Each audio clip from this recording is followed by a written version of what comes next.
Quotes of Bhimrao Ramji Ambedkar. सबसे पहले और अंत तक हम एक भारतीय हैं। हमें सत्याग्रह के माध्यम से अपने अधिकारों की स्थापना करनी चाहिए।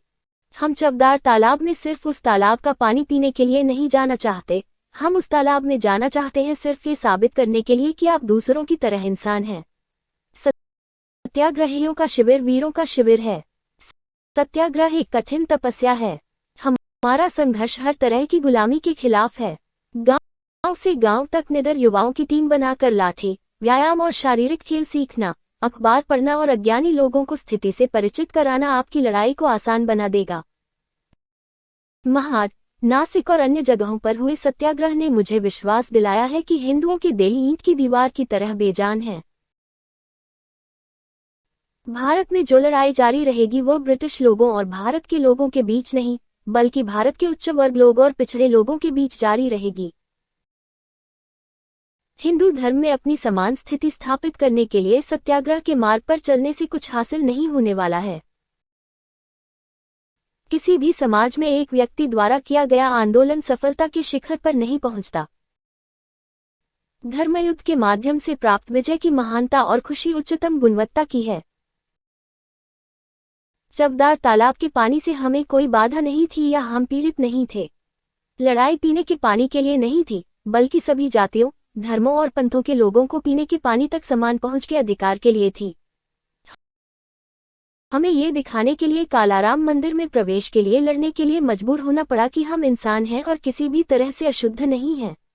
मानवता के लिए समानता के उज्ज्वल सिद्धांत को ध्यान में रखते हुए समानता के अधिकारों की रक्षा के लिए थी।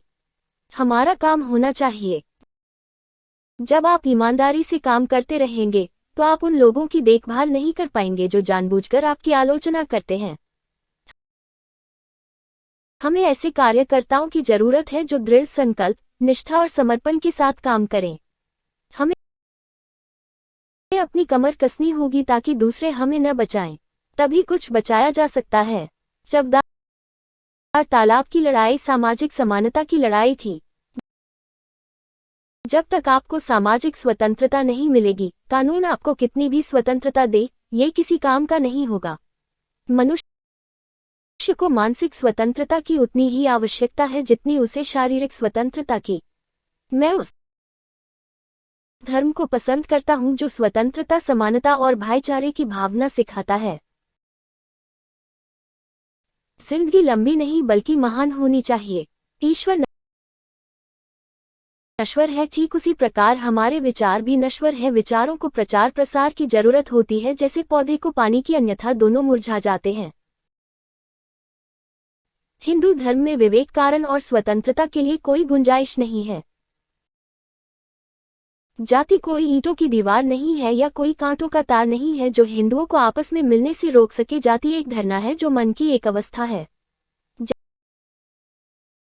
जैसे पानी की बूंद समुद्र में मिलकर अपना अस्तित्व खो देती है, इसके विपरीत इंसान समाज में मिलकर अपना अस्तित्व नहीं खोता। इंसान का जीवन स्वतंत्र है, वह समाज के विकास के लिए नहीं बल्कि अपने विकास के लिए पैदा हुआ है।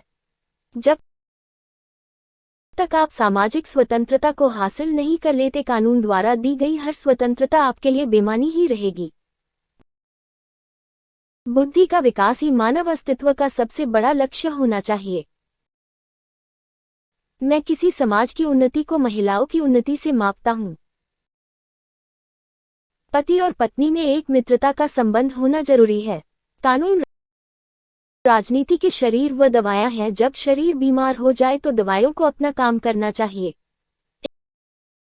एक महान इंसान एक सुप्रसिद्ध इंसान से इसलिए बेहतर है क्योंकि वह समाज का सेवक बनने को हमेशा तैयार रहता है। मैं पूरी सत्यानिष्ठ से आपको विश्वास दिलाता हूं कि मैं सिर्फ एक हिंदू बनकर नहीं मरूंगा। हमको अपने पैरों पर खड़ा होना है, अपने अधिकार के लिए लड़ना है, तो अपने ताकत और बल को पहचानो, क्योंकि शक्ति और प्रतिष्ठा संघर्ष से ही मिलती है।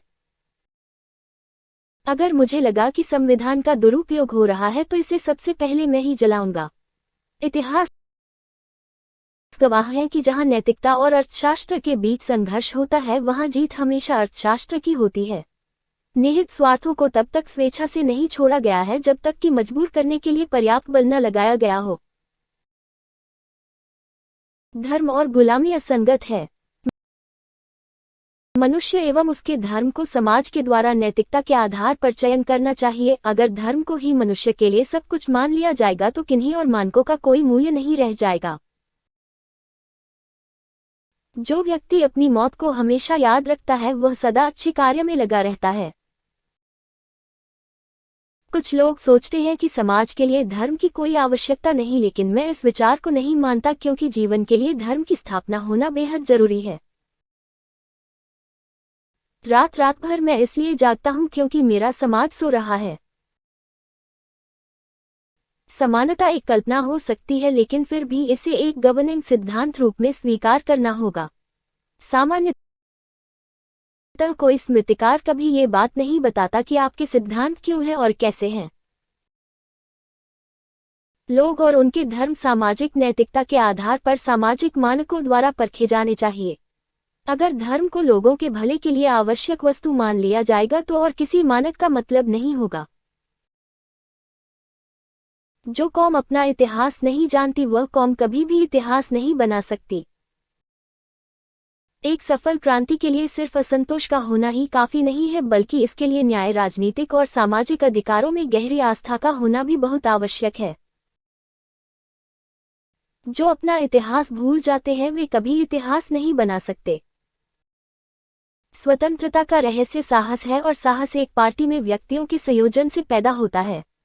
यदि हम एक संयुक्त एकीकृत आधुनिक भारत चाहते हैं तो सभी धर्मों के धर्मग्रंथों की संप्रभुता का अंत होना चाहिए। महात्मा आए और चले गए, परंतु अछूत अछूत ही बने हुए हैं।